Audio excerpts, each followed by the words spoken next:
Look who's back! Welcome, headbangers, to the Metal Block. Here is your host, Eric.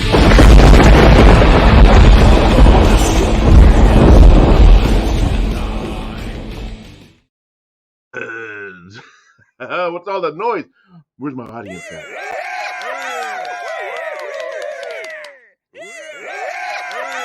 Fuck yeah, worship me! Worship me! Yeah. All right, calm down. Calm down. Calm down. I know you're happy. I know you love having me back on the Metal Block. Yes, this is season 2 of the Metal Block. I took about a month or so off back in September. So I kind of designed the show to do like 10 episodes, take about a month and a half break, kind of rebuild, regroup, and all that good stuff. Try to find ways to improve the show. I meant to kind of do a whole new logo, maybe even a new theme song, but I guess I just got lazy. You ever have one of those lazy days? I had like a lazy month, I think. No, but I've been working on music lately, new music. When it comes to songwriting, for me, it comes and goes in spurts. But when it comes, it floods. I'll write like 4 or 5 different songs, but then my problem is hooking up all the recording gear, and I procrastinate with that. Like I got a pretty nice little system going, but that's next on the roster though. I'm bringing you this show. It's the first episode of season 2. Got a very special guest, Black Heroin Gallery. They're a death rock gothic band from Los Angeles. I've known the guys for a while. I had Yehu Joseph, the singer and the founder of the band, on season 1. I believe he was episode 6, maybe. He might have been episode 5. I don't remember. But he was always gracious on there, and he was gracious enough to have the whole band on, minus one member. The bass player wasn't available, Dracul.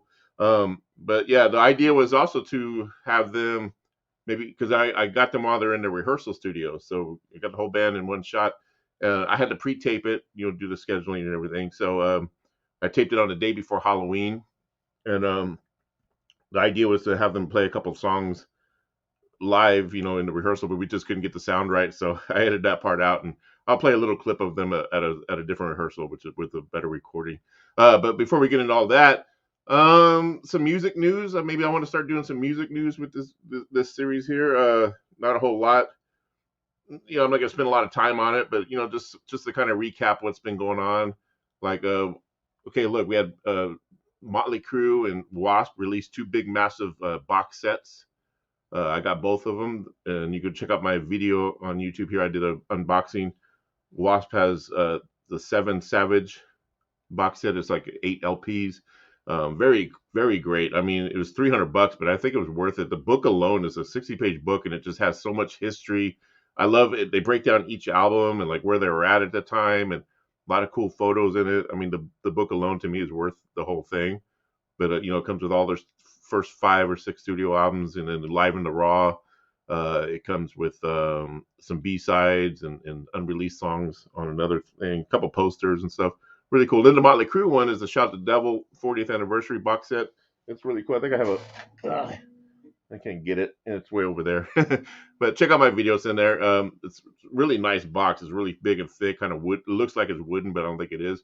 Comes with a lot of cool like little trinkets, like a candle holder, and these cool like tarot cards with each member on them, and and then remastered. You got the cassette Shout at the Devil, which is cool. It comes with a CD of Shout at the Devil, which is cool, and then the remastered LP. And so and then Dokken released a new album. I think it's their first album in like 10 years. I think it's a very strong album called Heaven Comes Down. I've been watching a lot of Don Dokken's interviews, and I reached out to them to try to get them on my show. So I've been trying to do is try to get other guests, more in the, hate to say like A-listers, B-listers, C-listers. I'm a Z-lister, so anyone above me, I guess you could say. But anyway, I've been trying to get Don Dokken on, but I just haven't heard back from his people. But that'd be cool to interview him, because I like his interviews because he's very honest and upfront about his vocals and the challenges he's been having since he had massive surgery. He's paralyzed. They fucked up his hand, so he can't play guitar anymore. But he's got a really cool outlook on life and just his philosophies, and he just seems like a really cool, down to earth guy. I like hearing him talk. and it's sad what happened to him, as far as the surgeries and stuff like that. But what I loved about him is that he acknowledges that live he struggles, in singing, hitting those high notes that he used to hit, and he says, "Hey, if you don't like my vocals, don't come to the show. Don't come to the show and heckle me." Like I guess he had a couple hecklers and stuff, and um, but I like the fact that he said, "Okay, so I'm going to." And when I heard that Dokken was releasing a new album, my fear was with all this AI technology and all this stuff. I was thinking, "Oh shit, what are we going to do? Are we going to get like an AI version of Don Dokken singing?" And I was glad that it wasn't. What he did instead, he just wrote the songs around his vocals. Like he wrote them around his comfort zone where he can sing at, and they sound really good. I mean, it's a really strong album. Yeah. So check it out, Don Dokken, or not Don Dokken, the solo album. It's Dokken. He's got John Levin on guitar, which a lot of people, I always hear people say, "Oh, it's not George Lynch." I'm not going to listen to it. Trust me, get in there and listen to this guy, man. I mean, his guitar tone. Like I always love certain, like Mick Mars has a phenomenal guitar tone. It's recognizable. Michael Sweet from Stryper, I always say he's got probably the best metal tone in traditional heavy metal. I just love his sound. And then this John Levin guy, his tone is just so nice and recognizable. And his guitar playing is phenomenal as well. I mean, this guy, he's been in the band longer, I think, than George Lynch was ever in the band. So, give him a shot. It's a solid band. It's a solid lineup. Yeah, 8 original guys, but it's always been Don Dokken's band in the first place. So, just be glad that they're putting out new stuff, That's what I like, And the fact that it's strong material. They're not just putting out shit just to put it out. Like he figures, if he's got the creative juices, put it out. Other music news. The Beatles. I know they're not super metal or anything like that, but neither is Black Heroin Gallery. They're gothic and dark way, but I like to include all of that into, because I feel it's all inclusive as far as metal and what the influences metal has always been. I mean, a lot of metal musicians will tell you that the Beatles are one of their biggest influences. I wouldn't say they're like a huge influence to me. Like when I'm songwriting, I'm not sitting there referencing Beatles. I'm not trying to recreate harmonies and things like that. I'm not going back to my Beatles music or that I've listened to in the past and sort of referencing that to get inspiration for songwriting. But they have always played a big impact on me, or a big role in my life. My mom is a huge Beatles fan, and I did a reaction video to their new song Now and Then, and it's a really good song. I just think it's I love the key it's in. I just figured it out too. Like it's an A minor. Like, and it's like na na na. That's the melody, but the chords are like. I miss you. I love that chord. It goes to E minor. Oh, now and then. Na, na, na, na, and A minor to D. Yeah. It's such a nice song. It's a good song. I mean, watch the reaction video. I tell the history of how it came about and all this. Of course, everyone knows by now if you've been reading up on it and stuff. But it's a really solid track. I guess it's going to be like their last song that all 4 guys played together on. Woo! So that's it. So let's get into some Black Heroin Gallery. What do we know about them? Have you heard Black Heroin Gallery? Are you a fan? Are you watching this right now, and are you a fan of the band? The band members are Yeho December Joseph. He's the lead vocalist. He also plays keyboards and guitar on the album, but live he doesn't. But he is thinking about possibly in the future he's going to probably play a little bit of keyboards here and there, a little bit of guitar here and there live. Then they got a keyboardist that they do use live, and he's a very cool member of the band. Had a lot of fun talking to him in the interview. He's kind of like the comedian of the band, I take it. he's a hilarious guy. He's a super cool guy, super talented too, from what I understand. Like he plays keyboards. He plays keyboards on all the live shows. Then we got Crystal Phantom on guitars. He's a cool dude. He's also with Tony's side project, Postmortem Superstar. They've been together for a while. Super talented guy, good artist, great guitar player. Tony, my old partner in crime and Will-O-Wisp and all that good stuff. He's been with Yeho since day one on this, even with the Astrovamps, because they both came from Astrovamps. Tony's a drummer, and he would probably kill me if I don't mention this. He's also the backwards drummer. He plays drums backwards. And then they got Draco Grotesque on bass, who's been a good friend of mine for a while and for a long time. And, got some ties there, family ties and stuff together. But I guess he's their bass player, but he couldn't make it to the rehearsal that day, and so yeah, but he's their bassist, and he's got a cool. Let me run down. When I was going through the members, let me just kind of give you an idea what they look like. So this is Black Heroin Gallery, the full band. You got Dracul there. You got Yeho there. There. But let me show you the members. So this is Yeho Joseph. Boom. And this is Sky Lee Vog, the keyboard player.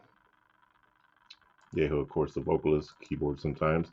And then we got Crystal Phantom on guitars. He's got cool makeup. He always looks sad. He's a cool guy and he's got a good personality, but like he's got a good way of projecting like a cool sad image in a way where, like, when you see supermodels are able to do that, like they're able to like sort of like it's all in their eyes. Like he's doing something with his eyes that gives him that.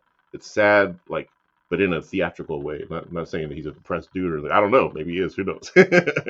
But he seems cool to me. So anyway, then we got Tony, Mr. Backwards drummer, that I mentioned earlier on drums. And then we got Dracul Grotesque on bass. All right, so without further ado, so they're also pushing their new album that they released. I think it was last year sometime. It's been doing really well. It's called Feast of Bats, and yeah. So if you haven't heard their music, they're all a gothic death rock band from Los Angeles. Their music draws from a cornucopia of dark influences and surrealism. Yehu's got a very unique vocal style. It's one of those. It's like kind of like King Diamond. You're either gonna love it or you're gonna hate it. But once you understand what it's about, and when you hear it with the music and the stories that he's singing, you get it. You're like, okay, this is phenomenal. This is it's just like when people first heard death metal or black metal vocals, they're like, that's not singing. That's like weird. I can't get into that. Well, when you listen to it and you actually understand that it's part of just that genre of music, then or that way of or that style of music, then you say, okay, I get that. Like in other words, you couldn't take a death metal song and because you don't like the growling vocals like that and go ahead and say, oh, we're gonna put some nice clean vocals on every song. It would just make it a wholly different song. So you couldn't take one of Black Heroin Gallery's vocals just because you don't like those type of vocals or whatever, or maybe you're not sitting with them well, and then put like a regular vocal on it, and it wouldn't be the same band. So this is their style, and it's a very unique style. And it took me a little while to get into it. I used to be kind of critical about it, but after really listening to it and getting into it, like now I put it on, and it sounds awesome. It's just amazing. It's artistic, it's creative, and so matter of fact, the singer, Yehu, he describes the subject matter of their songs as dark and twisted fairy tales. So that's, I guess, ever since like third grade, he's been writing fairy tales since third grade. Damn, what was I doing in third grade? I think I was still playing with Star Wars toys and shit. And I was drawing too. I remember, I think that's about when I started getting into like drawing, because I was into the comic books and Mad Magazine and stuff like that. So I would always draw on so he had a teacher, I guess, from what I understand in third grade, it was teaching Greek mythology. Or he fell in love with Greek mythology because his teacher was fascinated by mythology as a whole. And yeah, so, man, I don't know what my teachers were teaching me in third grade. Probably just like to shut up and like behave or whatever. Don't do drugs. Yeah, right, teacher. Anyway. So yeah, so their music is basically this. What it is, it's going to take you on a trip. If you listen to it, it'll take you on a trip. Ghost stories, fables, nursery rhymes, fairy tales, dark, but they're just dark and twisted versions of all that. So you're going to get a chance to listen to some of that because I'm going to play their video, Take This Rose. We're going to play that after the interview, and we're also going to check out Yehu's he's a movie director, he's a movie maker. He's an artist, the whole band is very talented and creative. And so we're going to check out some clips as well. I'm going to first play you this little clip of them at rehearsal, since I didn't get to have them play during the interview. Oh, before I do that, I wanted to ask you guys. So I taped this the day before Halloween. I taped the interview the day before. What were you for Halloween, and how was your Halloween? Mine was pretty cool. It's like I had to work, but what's going on with my face?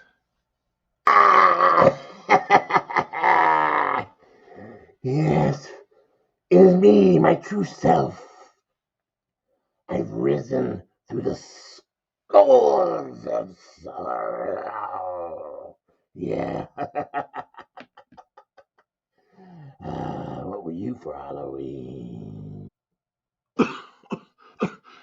What the hell was that? No, that's what I was for Halloween. Yeah, I greeted the kids to trick or treaters with that. And, I had two trick or treaters the whole night. Anyway, let's check out this clip from Black Heroin Gallery. This is them at rehearsal. I can't remember what song this is, but maybe they say it in the video. Here we go.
Yeah, what do you think? See what I mean? Very intriguing, very strange, very cool vocal style, and that bass. I love the bass playing in that, man. It's like you can hear really nice those bass runs. So here we go. We're gonna go with the interview right now. I'm gonna go take a bathroom break while this is playing. So it's about a 33-minute interview. So we covered a lot of ground. So I think you're gonna really be happy, especially if you're a BHG fan out there watching this. I know you are. Here we go. Look who we got in the studio. It's Black Heroin Gallery, straight over from England. No, you're not from England, right? No, You're- LA. Where you guys at? Los Angeles? Los Angeles, North Hollywood right now in the North rehearsals. Hollywood? Which is basically what would North Hollywood be considered? That's the San Fernando Valley, I guess, right? Yeah. Close. It's between Hollywood and San Yeah. Fernando. It's Hollywood without Hollywood. It's Hollywood without all the Hollywood. So who do we got? Yeho Joseph, vocals, keyboards. You play keyboards as well, right? Yeah. Yeah. But not live, right? So you're just a singer. Not much live. No, that's Skyly Vague right here. So we got Skyly Vague on keyboards, Crystal Phantom on guitars, all dolled up there, looking good. Tony F. Court, Introduction, but go ahead and say his name. my old comrade there. Yes. And you guys got hit by how many of you guys gotten hit by drumsticks by Tony yet while you're practicing? I almost did one time. Almost. Yeah. I haven't got to it. I'm not like I used to be. I've calmed down. Yeah. Oh yeah. Okay. The old days, remember? So you only throw one drumstick and not two. Now when they fly out to hit them, it's just on accident. It's not like Yeah. on purpose. It's like, oh shit, Butterfingers. Now, so you guys got it. I wouldn't say it's a new album, but it's been out for a while, right? Feast of Bats. It's not been out a year yet, but close to. Yeah. So it's been going on a year. At this point, how's it been doing? What's the feedback like? I know you guys have been playing the songs live pretty much, like from it. It's been true. It's been doing pretty good. I mean, I have noticed a lot more let's see, streaming and people playing it on their playlists and stuff a lot of That's good. blogs and little radio stations. So it's not been that bad. Good. The reviews are in. They're all positive reviews. I'm sure every review can't be positive or good, but but for the most part, yeah. There's a few little yeah, wacky reviews, but so far pretty good. Is there one review that like bugged the shit out of you that you're like, fucking motherfucker? Was there any review like that where you just like totally just wanted to like throw the frickin' thing out the door or the book or whatever? Yeah. Here's that Feast of Bats. Yeah. What is like this album is this yours with the band Black Heroin Gallery, of course? Is this your second album, or like how many albums you guys got in total as a band? The second album, yeah. And compared to the first one, which was called, I have it over here, the first album. What is the first album? Oh, A Dreadful Dead of Hoop Snake Hollow. Yep. Oh yeah, man. So the progression from that album to this album, do you feel like okay, this is it, or is the best yet to come? Like, I think this album is this is the archetype, the bats, Feast of Bats. I'm really proud of this album. What everybody did. I love this album. So yeah, I would say the future album, I would like it to be as good or better. You always want to yeah. try to be better. But Yeah, I kind of feel like especially it's good when a band like finds that one album. It could sometimes it's usually the second or third album where they actually find their sound, like they find their style. This right. is what I mean? agree with that. I think this album we found our sound. Yeah. That's why I just want. It's like Johnny Ramone. The first three albums wanted them to be the same. Yeah, he actually wanted them all to be the same. So I like it like that. I want to just keep going forward with the sound that's coming out now. Yeah, the production is amazing too. So it was produced by Roman, right? From he was in Professional Murder Music. He produced Tony and I and Will O Wisp. He mixed it and mastered it and stuff. Or oh yeah, yeah, he did his magic, man. Yeah, sounds phenomenal. Especially when I'm hearing it in headphones. It's just it's so big and dynamic, and you could just hear everything all nice and the crisp sounds. I mean, your drums, Tony. I mean, I've never heard them sound better. I was like, wow. Best drum sounds I ever got in my whole life. Yeah. His drums. It took 40 years to actually get a good drum sound, but I did. So I take it it's a good sign that you're probably going to use him again for the next album. Is that looking? Yeah. I've already been talking to Roman, so. Yeah. Okay. Cool. And Crystal, you're the guitar player, right? So do you play any other instruments on the album, or you just mostly do all the guitars? I helped out in small ways with certain instruments on a section here and there, but for the most part, I'm just responsible for the guitars. Cool. What's your background in guitars? Do you have who's your influences, and how long have you been playing? All that good stuff. Well, let's see. I've been playing for 7 or 8 years. Okay. This was the first band I joined, so it kind of affected my influences. I already listened to death rock and gothic rock a little bit. But after I joined the band, I listened to it a lot more, and it became my biggest influence. So cool. Everything from Community FK to Screams for Tina and stuff like that, are influential to how I play, what I listen to. What were you into before? When you first started playing guitar, what was your main, what were you mostly listening to rock or something, or metal or anything, or just were you always into sort of alternative? It was kind of all over the place. When I first started listening to music a lot, around 18, 19, I was still finding myself. So I was just kind of everything, but I don't into everything at once. And that's just a direction. That's just the kind of music I stuck with and kind of got to know things. Yeah. Yeah. You're really good. Yeah. Super talent right there, man. So yeah. Thank you.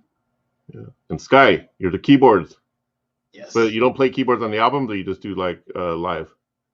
I just I watched them make the album from the outside, I was watching. Yeah. And just lucky enough to be able to be part of it now. Yeah. So this guy's got a permanent job then, right? Permanent position, right? Yeah, we love Sky. Yes, we do. Yeah. It was good. It's good. Yeah.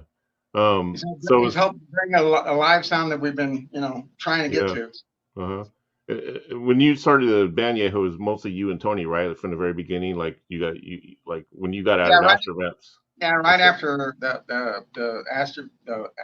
Astrovamps ended, I started this. Me and Tony were living together, and then Tony's been there through all the, the ups and downs. Yeah.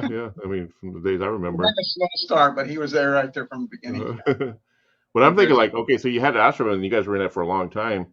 Okay, so then everything happened, you're out of the band, whatever circumstances those were. But how long did it take you to think of this whole concept of Black Heroin Gallery and the lyrical I already thought about Black Heroin Gallery the last few years of the Vamps, because I just got to a point where I wasn't doing anything more than just writing some lyrics and stuff for the songs, and I wanted to go into to musically to write the songs. So so I knew I would have to start a side project, and then of course, things happened with that band, and we just ended it. And so then I realized a quicker way to write was going to be some synth, but mostly guitar. So I just pretty much, the learning curve was I just going to put myself in that bedroom at the studio that we were living in.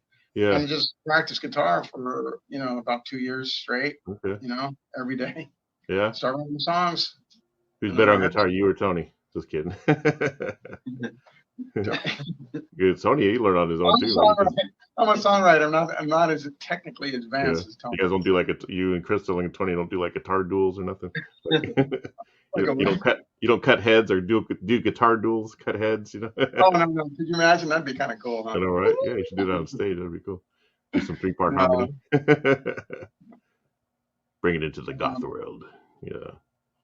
Yeah. So Tony, I was gonna ask Tony, how involved are you in the songwriting? Or matter of fact, like you, Crystal, and maybe even Sky, like when it comes to like writing a song together, are you guys kind of bringing ideas together, or does Yeho kind of have all these different ideas and you guys just kind of? Are you asking me? Yeah, you. How involved are you in some of the songs? On the drum compositions. Okay. But I'll do some bass. I played some bass on the album. Yeah. He still writes a lot of. Well, he's wrote how many songs? 3, 2. He wrote 2 with me. Yeah, he wrote 2. Cool. He composed most of it. And Sky came in and adds all the awesome keyboards in, but he'll be doing stuff on the next album. So. Oh yeah. Okay. Cool. Oh yeah. And then we're missing a guy, the bass player. It's always the bass player, man. Yeah, Dracul. Yeah. So Dracul is he in the band, out of the band? I know there was when last time you and I talked, Yeho, it was kind of up in limbo, but sounds like he might be in the band still. He's in the band. We gotta work out some things. But yeah. Mm-hmm. We got to get some rehearsals. But other than that, right now he's expressed his still wanting to be in the band. So that's kind of where we're at right now. He's still in it. Mm-hmm. Yeah. So hopefully we can get something to work out on that. Have you guys had to play shows without him at all or anything? Or yes. Okay.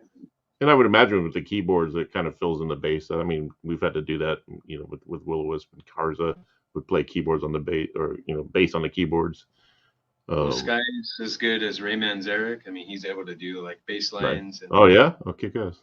Stuff at the same time. Yeah, nice. Yeah, kind of like Karza used to do. Yeah. Yeah, that's one thing I noticed about you guys' music is it is a lot of keyboard driven, but just like very symphonic sounding at times. Just very, it's very dynamic with the keyboards. Like I can't imagine your sound without keyboards. Even though there's I was definitely influenced by Depeche Mode and Virgin Plumes and even early Duran Duran. Yeah. I loved what Nick Rhodes did with the synth. I loved it. Yeah. I love Fairlight, the Roland, Jupiter 8s, all the samplers and stuff like that. So yeah, keyboards will always be part of the sound. Yeah. Sky, you're walking down the street, you see a girl you're infatuated with. What do you do? Well, so what I'm gonna do is I'm gonna look around for any floral thing, right? Any kind of floral, even if it's just a 4-leaf clover. Okay. I'm gonna pretend. I'm gonna visualize. I'm gonna make sure in my head it's a rose, and I'm gonna go up to her. I'm gonna pick it up. I'm gonna say, "Take this rose." cue the video. Take this rose. It's actually like this. Take this rose. You gotta show the rose now. Oh, wait. Yeah, there's roses everywhere. Look, I'm gonna. Yeah. If I don't got one, I'll just take this rose. And I imagine that's referencing to the song, right? You guys have that song, "Take This Rose," yeah. The song, and I was referencing the video. Oh yeah. I was gonna play the video during the show as well. So I guess the question would be, tomorrow's Halloween. I thought I heard one of you guys say somebody's birthday is on Halloween. Huh? Who's that? What? Me. Oh yeah. Yeah, it's my birthday. Yeah. You're a Halloween kid, man. Hell yeah. Yeah. He's a nephew. Yeah. So it's Halloween tomorrow, but by the time people see this interview, Halloween's gonna be done. What are you gonna do for Halloween? What's Black Heron Gallery's Halloween gonna be like? You guys gonna be partying up the sky or what? I guess I'm gonna be just chilling, painting and writing, and I don't know. Okay. Boring. Just kidding. That's what I'm gonna do. I'm gonna go to work, go donate plasma, and then go home and go to sleep. Boring. Movies. Crystal, don't let me down. What are you gonna do, man? Come on, Well, you're gonna party I your didn't ass have my off. Halloween celebration this weekend already, but I might just Oh, do you did? tomorrow. Oh, cool. I went cool. and saw Goblin live, the prog rock band that composed all the horror movie soundtrack in the 70s. Oh yeah. Oh, Yeah, I bad. saw them play live with a friend. Oh, cool.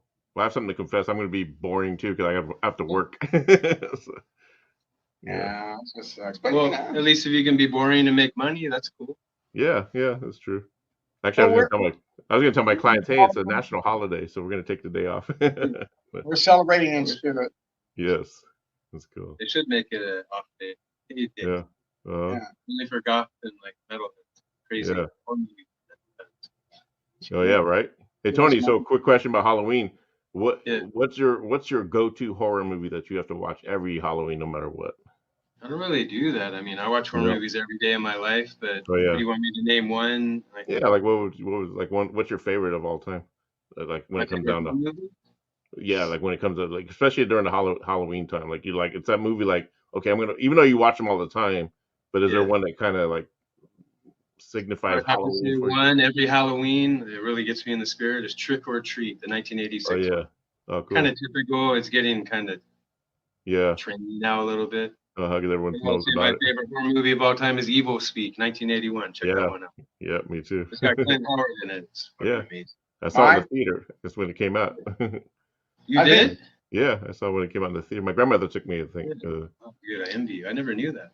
Yeah. What year was it? All of us should answer on this question too. Mine is Creature from the Black Lagoon. Oh yeah, okay, cool. I was actually watched that the other night. I gotta watch it every year. Yep. Mine's like Frankenstein of the same era. Yeah. What about you, Crystal? I probably have a bunch, but the first one that always comes to mind has been Phantasm lately.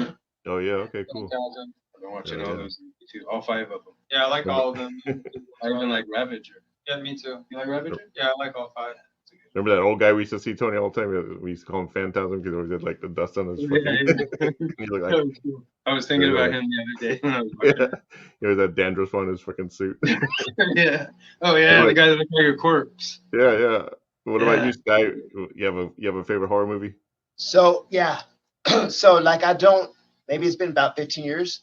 I don't watch any movies that's not Marvel or DC. Oh yeah, me too. I love movies. Marvel. That's all only movies that I watch. Period. But before, so I worked at like when it was the warehouse. Yeah. And I would get all of everything that I liked, So I still have a really cool, intense horror collection. Got a lot of VHS stuff though, but I don't own a television, so you know what I mean. I just have this stuff as a collection. But I do have one movie, and I've literally watched it 300 times. I know because when I would rent it, it tells you how many times that you rented it, and I have rented it 235. Damn. And then that's when I say, hey, haven't I basically bought this? And they let me take it. But it's called Suck. So you know that? Yeah. So the thing about it is it's just super special. It's the greatest ever because it's a comedy, but it's a pretty intense vampire movie also. But here's the thing, I just want to say this. So there's only 4, it's no famous people in it. Yeah. It's about a band, and the actual singer of the band is the person who wrote the movie. Oh, really? Now, wow. His father is somebody famous. His father is super, super famous, right? A regular movie actor. Yeah. But he's not. He's in a band called the Winners. It's to be the opposite of the Losers, right? And there's 4 famous people in the movie. And the funniest thing is they all play the opposite of who they are in real life. So Iggy Pop is like the voice of reason in the movie. Oh, shit. He's who they go to ask for like for advice, like the peaceful thing to do when in real life he wants to destroy. You know what I mean? And Moby is evil, is the bully, and his name is Beef. Oh, cool. You know, he's a vegan, and he's got a big tattoo on his neck that says 100% USDA choice. And and Henry Rollins is like a comedian, and he listens to bad music. He's a bad radio DJ. He likes really great music, Yeah, so the 4 famous people are like the opposite of who they are in life. And it's just a great. But it's really gory too. Really good. Yeah, it's really gory. I'm gonna check that out. It's called Suck, Cool. It's called Suck, and you will not regret checking this out. You'll watch it over and over, dude. Yeah, I watch it over and over just for Iggy. Yeah. I like the whole movie. Yeah, I'm a big fan of those Terrorizer movies that's come out like recently, like Terrorizer 2. Like, I love those. So freaking gory and shit. It makes me cringe when I watch it. I'm thinking that when that chick is getting her face peeled off and she's still alive and shit, and he just keeps fucking. Have you seen All Hallows Eve? Yeah, I saw parts of that one. I haven't got to see all of that yet. That's where he kind of debuted at, right? Art came from. Yeah. That was the first appearance of Art. Yeah, that's what I found. That's what I heard. Yeah. So you guys, the way the music industry is now, like, are you guys searching for a label? Have you guys been pitching for labels? Or are you guys just gonna go? Because obviously you don't really need a label these days unless I guess everyone would like to have a good record label or a good deal. But well, this year, this album, I mean, so my mother passed away. Now it's 2 years ago, and I put a little bit more money in this last album than I put in anything to date. Yeah. So since she left me a little bit, I was able to do some bigger ads and hire some PR. Yeah. So, okay. And it helped, and I do realize that maybe the smarter bang for your buck is PR. Yeah, that is true. So I'm probably on this time around, we're going to concentrate with some PR. Yeah. Those. That's basically all a label does anyway. They give you that money for PR and all this stuff like that. But then it's like you got to pay that money back if you don't sell the records that they want you to. It's just like, But what about music festivals? I can see you guys being on that Cruel World. I can see you guys doing that kind of a festival. Have you tried to get on that, or have you thought about getting on that? Where it's mostly we definitely like to get on that, and we're just working with certain promoters. Certain promoters aren't dealing with it, and we're just trying to get a leg up and get into with some of those promoters to do that. I mean, we're looking at some European dates. That's good. That have been talked. I've talked to some people over there, and there is the interest. So just trying to finalize all that. There's always the avenue you can go where I think you pay like a nice chunk of money to get like an opening slot on one of those festivals, because even though you might get like one of the smaller stages, but you're going to be exposed to like how many people, like a few thousand people or more, Well, yeah, I mean, it's great to be invited on your own accord, but you're right. A lot of the slots are sold, and if it's in the budget, we can grab some of that slot. That's fine. I think what you guys got to do, and I told you about that. Yeah, that's what the whiskey always is. So you know what I mean. Yeah, I think what you should do, and I told you about that the last time we talked, was try to get on America's Got Talent. Even if you don't go all the way through, the fact if you just get on just and obviously you're gonna fucking trip out those judges, and they're gonna be like, they won't know what to think of you guys. But that's good because just that appearance alone, you're gonna freaking. I've ever heard. No, I mean, look what happened with Steel Panther. I mean, they were already kind of popular, but they got on there and. Take this rose, Simon. Yeah, take this rose. Now you're spreading it. Now I'm gonna be doing it all the time. I just come down and it's gonna be a beat.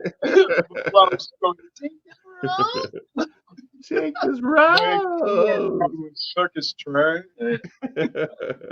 How high? Then rusty train. So we're gonna play on that. Oh yeah. But, what do you got going on? What do you got coming up as far as any shows that you guys are playing? The gender torture thing is come and gone, and that was canceled. Oh yeah. We have a show in January down in Temecula, like kind of near San Diego, with a couple of really cool bands, like a dark wave post punk band called Sapphire, and a band I really like, this experimental music called Garden. Oh yeah, okay. And they put this show together for. I wore their shirt yesterday. Oh yeah, you have Garden's shirt? Yeah, me too. I love that shirt. Yeah, shout out to Garden. Were they called Garden or Garden?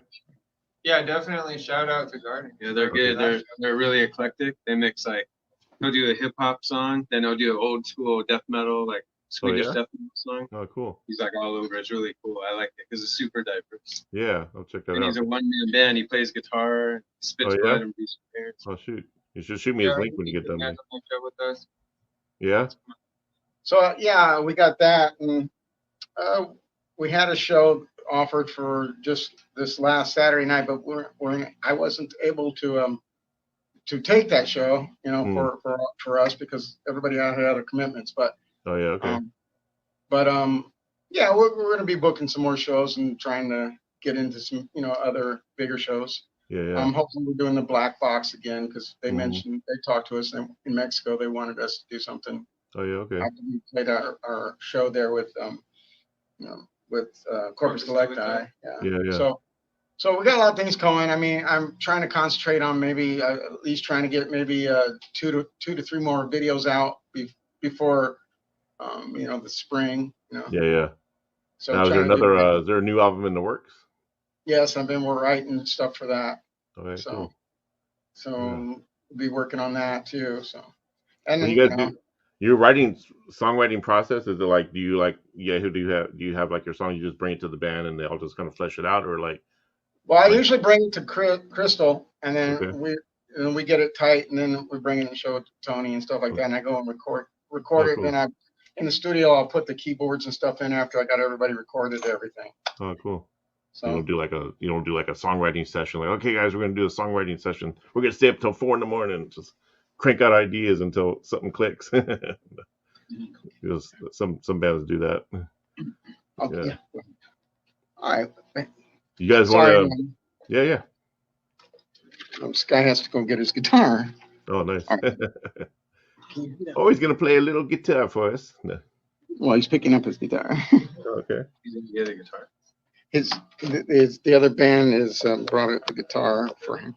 Where else can we find Black Heroin Gallery? iTunes, Spotify. You guys on the streaming? iTunes, Spotify, Bandcamp, Apple Music, Bandcamp. Yeah. It's on all the streaming platforms. Cool. Yeah, I'm gonna put all that in the. Yeah, it's Cool. So hard to see. It's like tiny. I know. Mm-hmm. But yeah, on all the platforms. Yeah. Okay, cool. Favorite gig, or like what was your favorite place you've played in the past, like just forever, I guess. Like what's been your favorite like place that you played, your favorite venue, if you will? Me, the Black Box. Okay. Mexico. Tijuana. In Mexico? Oh, nice. Oh yeah. Great. What's it like going to Mexico now? You have to show your passport, I would imagine. Huh? Like you have to have a passport now to go over there to go to Mexico. I don't know. I mean, we didn't have to. Yeah, you guys didn't have to? Okay, I always thought you had to show a passport. Like after 911, I thought they made everyone bring passports, to go to Mexico. Yeah. Tony didn't show one. Me and Crystal had our passport, but Tony didn't have to show his. Now to go into Mexico City or something, but not to Tijuana. Okay. Yeah. Okay. Yeah. Isn't it right on the border of San Diego or something? Yeah, pretty much like. I think it's like. Yeah. Cool. That's probably why it's so close to San Diego. Yeah, that club. Yeah, the Black Box in Tijuana. Yeah, it's just like right after we cross and go over the past the gates and everything. It's like I don't know, not even like a fourth of a mile. Yeah, what's the crowds like there? Like compared to the American crowds, a lot more passion for the music, or no? Oh yeah. Yeah. In Mexico, the crowds that we played to, they were awesome. I loved it. I'll never forget it. Yeah, because it's like you play around here and everyone's just going like this or whatever. You play in Mexico, they're all. A few years ago, we played Screaming Dead. That one was huge. Famous death rock band. They're legendary. But we had mosh pits going and everything. Fuck yeah. Just in that one show, though, it was like we're in 1985. It was like really cool. That was one of my favorite shows. We had mosh pits because Tony plays hard, so they had no choice. I remember. Cool. But they were moshing and Screaming Dead too. Yeah. Well, they're more like punk. Kind of makes sense, yeah. Yeah. If you guys were to tour with a band, like let's say a band that's like established or has been around forever, like whether it's Gothic or Darkwave or whatever, what band can you see Black Heroin Gallery fitting on the bill where it made sense musically and visually? I would say. I already know who I'm gonna say. Alien Sex Fiends. Yeah. Probably Community FK. They're still doing shows. Yeah. Let's see. The Thrill Kill Cult, stuff like that. Tongue twister. Skinny Puppy, even. Oh, yeah. And let's see. Let's see. I'm trying to think of who else is playing. Yeah. I can see maybe Gary Newman. You think? No. Yeah, that would be that, or Susie and the Bates. I got someone better than all of those. So who would you think, Tony? Huh? Who do you think, Tony? Who would you say? Who we go perfect with, since they're experimental and avant-garde and groundbreaking and different. House. Bauhaus. Oh yeah. I think the music is kind of similar in a lot of ways, yet different. Yeah, very true. Just avant-garde kind of experimentations. I think. Yeah. You're right. I agree with that too. What about Valor's version of Christian Death? No. Yeah, you know, there's a lot of great bands out there. You know. Yeah. They've been around for a while. Yeah. I mean, those dudes play like 300 times a year, I think, Christian Death. You know who else would be good? Huh. It'd be cliche, but it'd be a huge audience, and we play for a lot of people. Marilyn Manson. Oh yeah, Marilyn Manson. Yeah. How often do you rehearse? You guys how often do you guys rehearsing? We rehearse once a week usually. Sometimes things come up and we don't get to, but yeah, that's good. And when a show comes up, we try to get it. You know, the last few weeks we try to get a few more rehearsals in. Okay, yeah, because you guys sound tight. It's definitely good. Yeah. Oh, thanks, man. Oh yeah. All right, how are we doing on time, guys? Let's see. Okay, you got about 5 minutes. Okay, we'll wrap it up. Any last words? Anything you guys are promoting? Side projects that you guys do? I know. Yeah, you. Wait for Tony. All right. Tony, you guys go ahead and do any side projects or anything you want to say. Last words. Yeah, everybody. Yeah, go ahead. Just go ahead. Right up. We got about. Yeah, Tony's got like 50 different projects, right? Well, my main project is Postmortem Superstar. Yeah. That's what Crystal here. Yeah. Yep. Okay. You know, and cool. Sky has a lot of it. Sky, I want to hear about one of your side projects. But I'm gonna say 3 things because I play in a band with my daughters called Corvus. Cool. And that's the thing I always want to talk about. A Bleeding Sky, of course, because I play with It's a solo album, my right? 2 best friends. Yeah, my solo album comes out in a few hours, 3 hours. Okay. Yeah, that's all right. But the people from Hollywood Apocalypse just came out there to give me my guitar, and so I said I'm gonna say their name on the thing. So nice. Yeah. Nice. Yeah. Oh yeah. I'll have to do some interviews with you guys. Anything, Chris? Yeah, I'm just in Black Heroin Gallery and Postmortem Superstar, pretty much. Okay. That's it. Yeah. I jump What about but nothing like Black Heroin Gallery or Postmortem. Yeah. Does Postmortem have a new album coming out? I know you guys released that one a couple years ago, right? Next year. Yeah. Next year? Yeah. Album next year. All right, cool. Hell yeah. And we got Black Heron Gallery's got a new album in the works. What about you, Sky? Any albums other than what you're playing? Yeah, that's a solo album coming out. Oh yeah, it comes out in a couple hours. It comes out at 8:08 in the morning. Really? Oh damn. Yeah. It's called Nothing Hurts and Everything is Beautiful. Okay. Oh, I'm gonna have to have you on. I'm gonna have to have you on another episode, man. Interview you and stuff, huh? All right. Yeah. So yeah, I'm looking to try to get some video shots, some more video shots. So okay. Of course But you know what video you should definitely play? Yeah. Take this wrong. Yeah, take this wrong.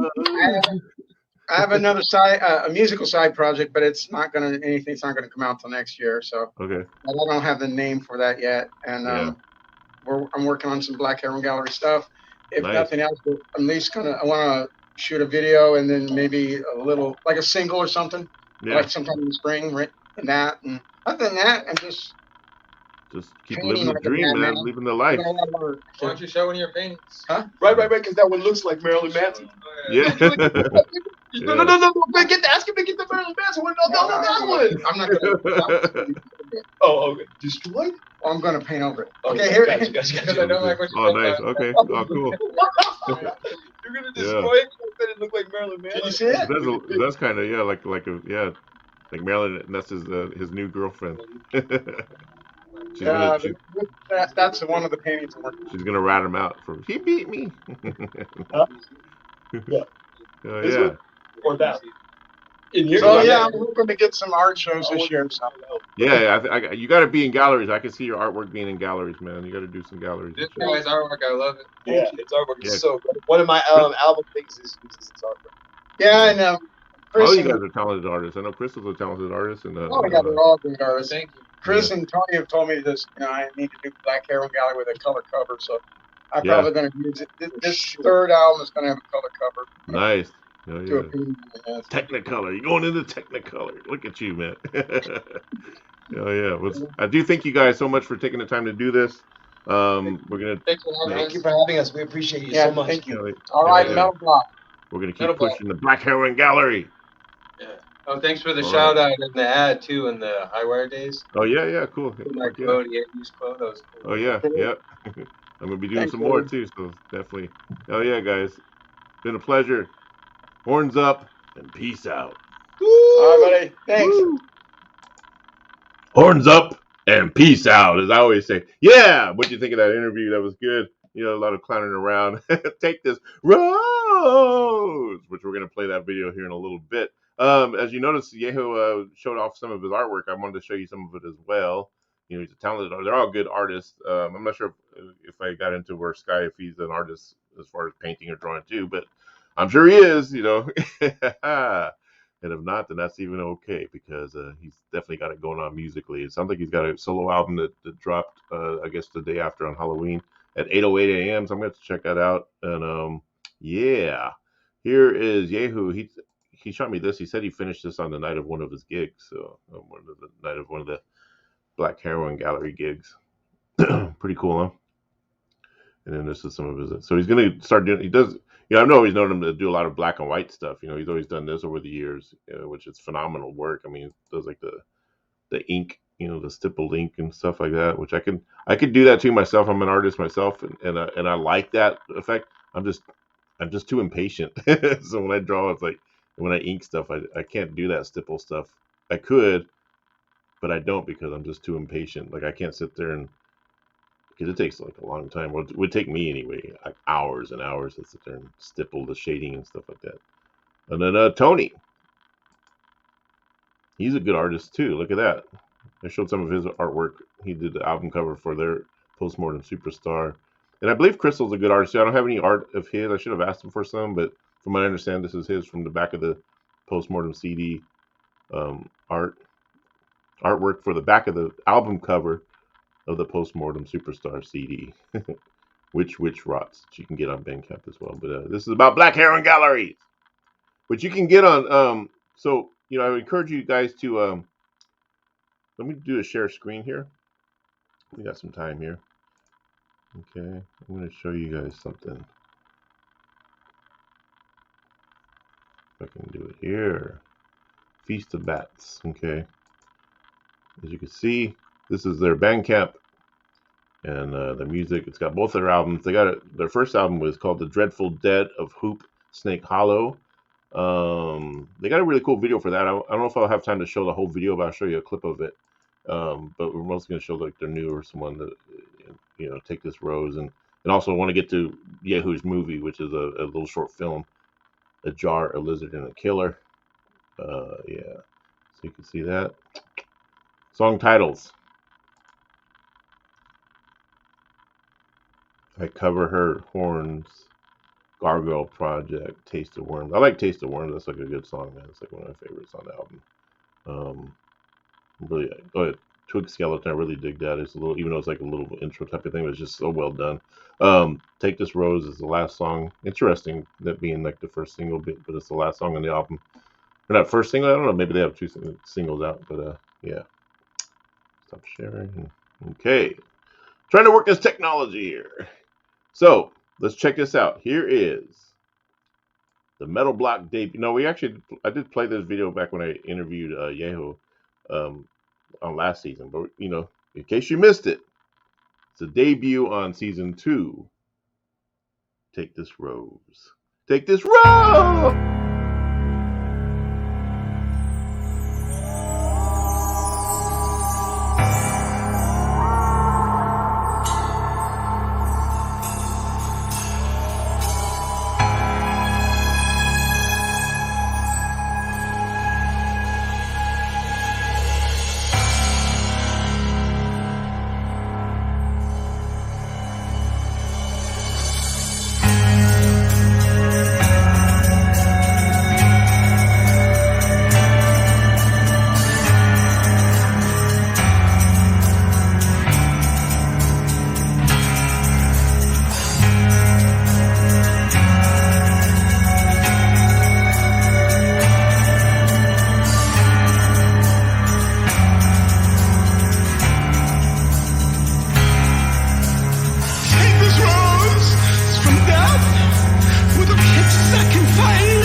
to set us free. Take this rose, from death. The kelp betwixt his riders. Take this rose, from death. She pins the book of horror.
The end or just the beginning?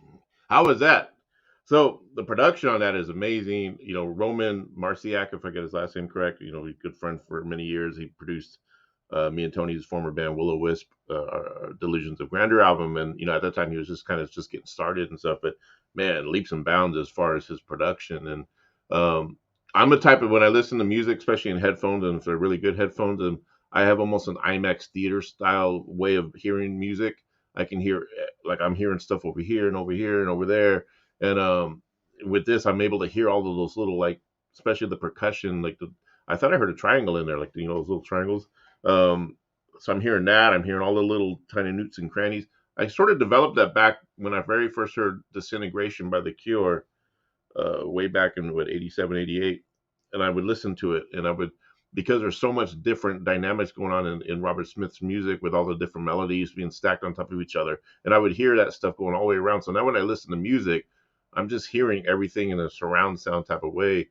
And it also helps with my songwriting. So when I'm able to write a song, I can actually hear what I want to go, where I want to be with each instrument and stuff like that.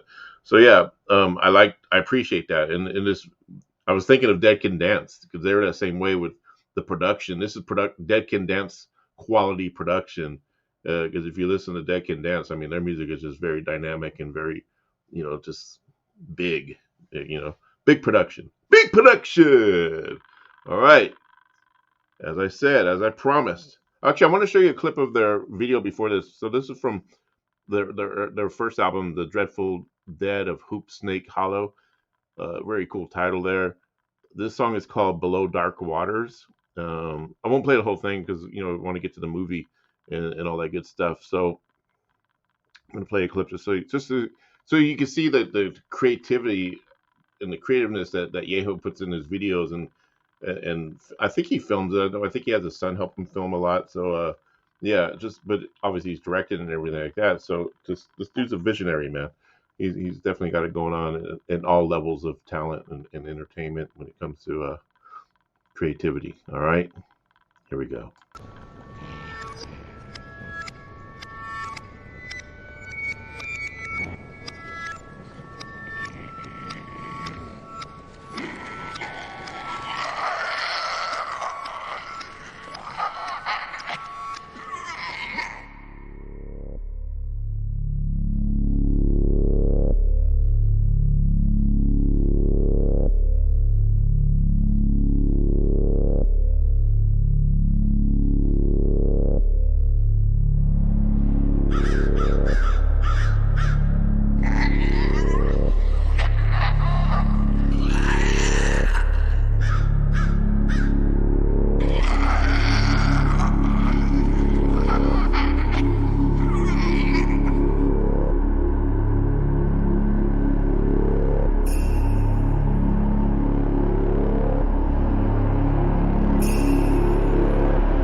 How cool is that? And they can act.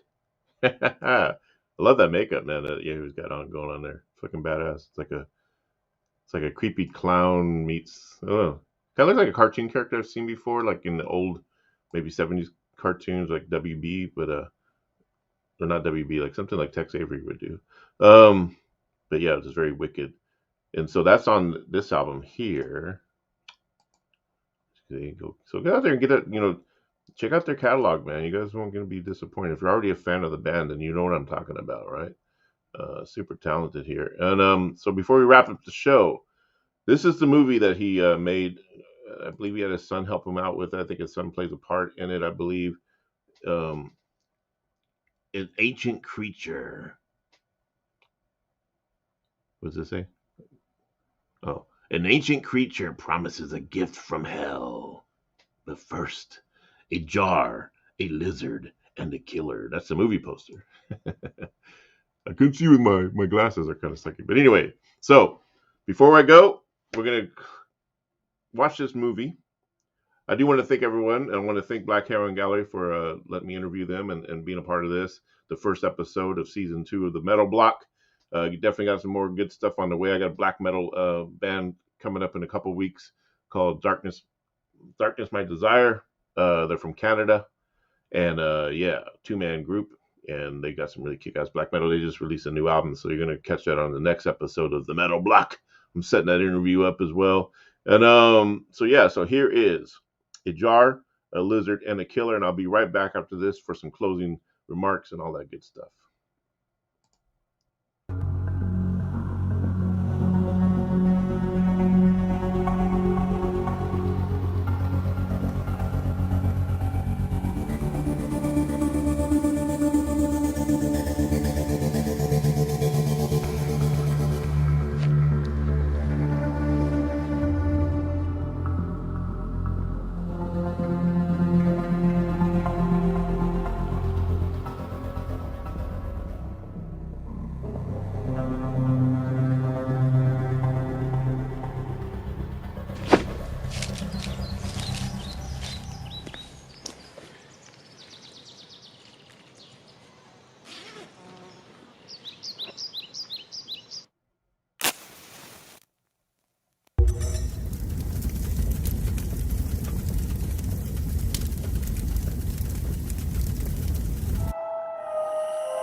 Yeah, what'd you think of that?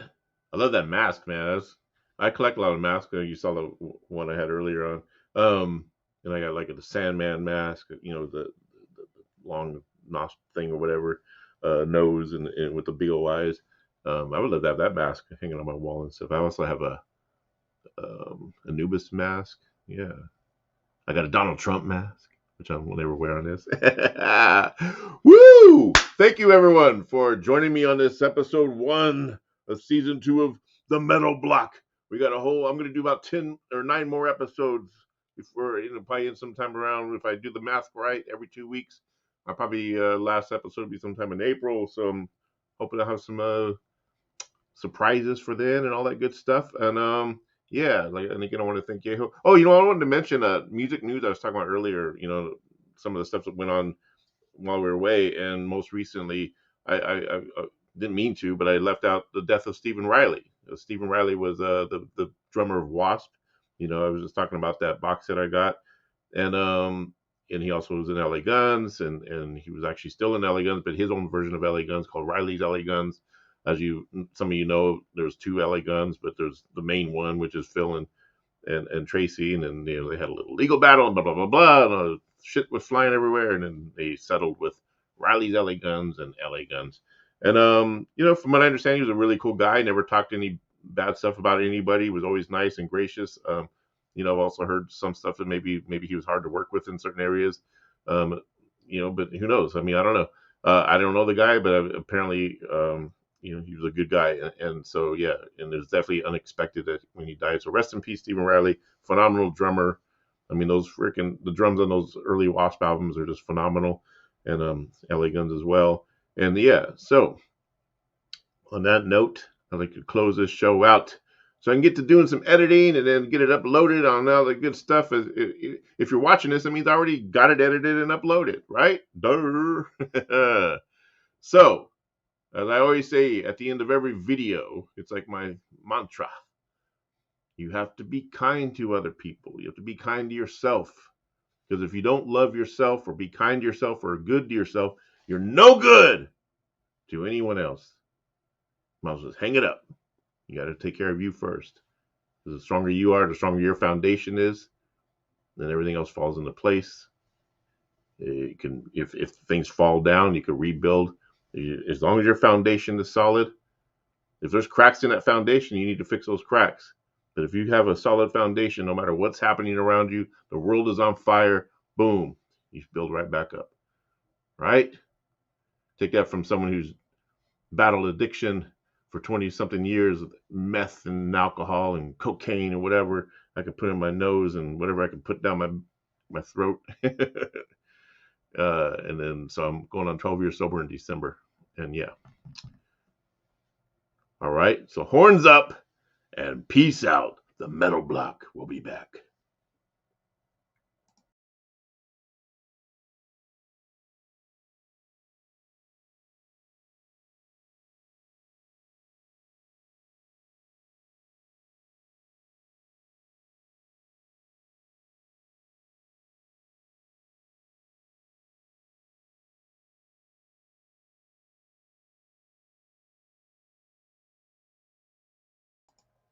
Go. Look who we got in the studio.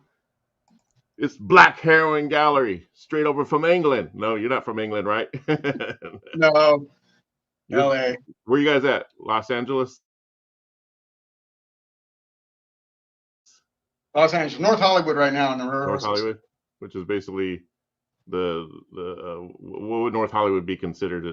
And then after the video, we're going to check out, like I said, Yahoo's got a movie called A Jar, a Lizard, and a Killer. And it's a short film, but we're also going to check out their video. This is Take This Rose. And so here's the interview I did. And let's go with it right here.